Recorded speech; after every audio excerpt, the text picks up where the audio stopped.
కూడా ధ్వంసం చేసినటువంటి పరిస్థితి ఉంది.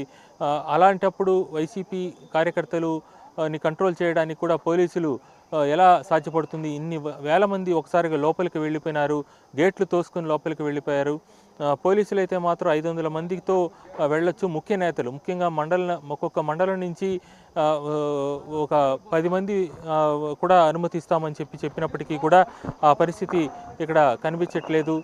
దాంతో ఒక్కసారిగా వాతావరణం అయితే మాత్రం ఉద్రిక్త వాతావరణం ఉంది. మరి కాసేపట్లో జగన్ ఇక్కడికి వచ్చిన తర్వాత పరిస్థితి పూర్తిగా అదుపు తప్పే పరిస్థితి ఉంది. తోపులాట్లు తొక్కిసలాట్లు జరిగే అవకాశం ఉంది. పోలీసులు అయితే మాత్రం కొంత అన్‌ప్లాన్డ్‌గానే కనిపిస్తున్నారు. పోలీసుల వ్యవహార శైలి కూడా ఒక ప్లాన్ లేదు. ఎవరు కూడా బాధ్యతాయుతంగా ఇక్కడ వ్యవహారం చేయట్లేదు. స్పష్టంగా ఆ విషయం అయితే కనిపిస్తోంది. ఎక్కడ అదుపు చేయాలి, ఎవరిని అనుమతించాలి, ఎలా అనుమతించాలి, ఎక్కడ కంట్రోల్ చేయాలనేది లేదు. ఎవరికి వాళ్ళు ఇష్టం వచ్చినట్టు డెసిషన్స్ తీసుకుంటున్నారు. కాబట్టి ఫెయిల్యూర్ అయితే పోలీస్ వైపు నుంచి కూడా కనిపిస్తోంది. ఇది మొత్తంగా ఉన్నతాధికారులు కూడా ఈ స్పాట్కి రావాల్సిన అవసరం ఉంది. ఎందుకంటే ప్రతి చోట కూడా ఉండేటువంటి డిఎస్పీలు కూడా బాధ్యత లేకుండా వ్యవహరిస్తున్నారు.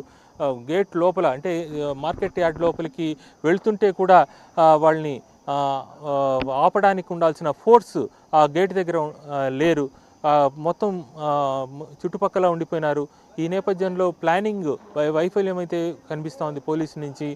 దీన్ని ఎట్లా ఓవర్కమ్ అవుతారు? ఆయన వచ్చిన తర్వాత కూడా ఇదే వైఫల్యం పోలీసు నుంచి కంటిన్యూ అయితే అది తప్పకుండా ప్రభుత్వానికి కూడా చెడ్డపేరు వచ్చే అవకాశం ఉంటుంది. కాబట్టి ఇమీడియట్గా ఉన్నతాధికారులు బాధ్యత తీసుకొని ఇక్కడికి రావాల్సిన అవసరం స్పష్టంగా కనిపిస్తోంది. విజయచంద్రిక.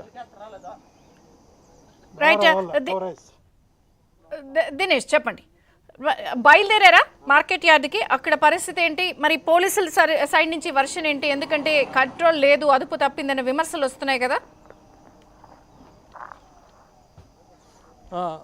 అదే విజయచంద్రిక, మొత్తం మీద పోలీసు ఫోర్స్ అయితే మాత్రం మరింత ఫోర్స్ ఇక్కడికి రావాల్సిన అవసరం ఉంది. ఇప్పటికే తిరుపతి నుంచి ఫోర్స్ వచ్చారు, చిత్తూరు నుంచి ఫోర్స్ వచ్చారు. అయితే ఉన్నతాధికారులు ఇక్కడ లేరు. ఉన్నతాధికారులు ఉంటేనే కంట్రోల్ అవుతారు. ఉన్నతాధికారులు గైడ్ చేస్తేనే ప్లానింగ్ సాధ్యమవుతుంది.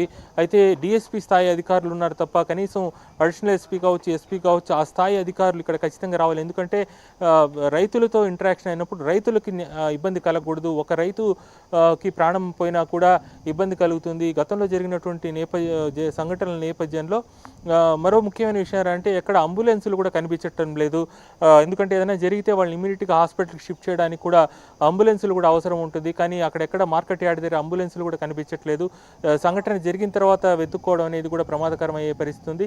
కాబట్టి ఖచ్చితంగా వైసీపీ తరఫున ఫెయిల్యూర్స్, వైసీపీ తరఫున బాధ్యతాయుతమైనటువంటి వ్యవహార శైలి ఉన్నప్పటికీ ప్రభుత్వం అయినా కూడా సరే ఏ చర్యలు తీసుకోవాలి, వాళ్ళ వైఫల్యాల వల్ల జరగబోయే నష్టాలకైనా కూడా బాధ్యతగా ప్రభుత్వం కూడా ఇమీడియట్గా ఏమేమి చర్యలు తీసుకోవాలా ఆ విషయాలపైన కూడా దృష్టి పెట్టి ఉన్నతాధికారులు క్షేత్రస్థాయికి ఖచ్చితంగా ఇమీడియట్గా రావాల్సిన పరిస్థితి అయితే నాకు ఇక్కడ కనిపిస్తూ ఉంది.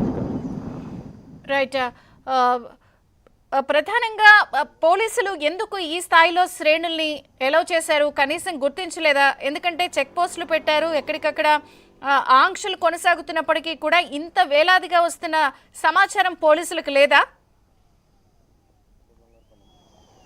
అంటే పోలీసులు ఎక్కడికక్కడ ఆంక్షలు పెట్టినప్పటికీ అంటే ఒక్కొక్క చెక్ పోస్ట్ నుంచి 3, 4, 5 మంది అట్లా ప్రతి నిమిషానికి అట్లా వదిలిపెట్టేశారు. వాళ్ళు అట్లా వదలడం వల్లనే అక్కడి నుంచి పెద్ద ఎత్తున రావడం జరిగింది. ఒక్కొక్కరు రావడం, వాళ్ళకి ఏదో పోలీసులతో మాట్లాడడం, వెహికల్స్తో రావడం, అట్లా చెక్ పోస్టుల దగ్గర కూడా కొంత మేనేజ్ చేసుకున్నటువంటి పరిస్థితి కనిపిస్తూ ఉంది. చుట్టుపక్కల ఇక్కడికి రావడానికి ఉండే దారులు ఏదైతే సుమారుగా 10 దారుల వరకు కూడా ఉంది. 10 దారులలో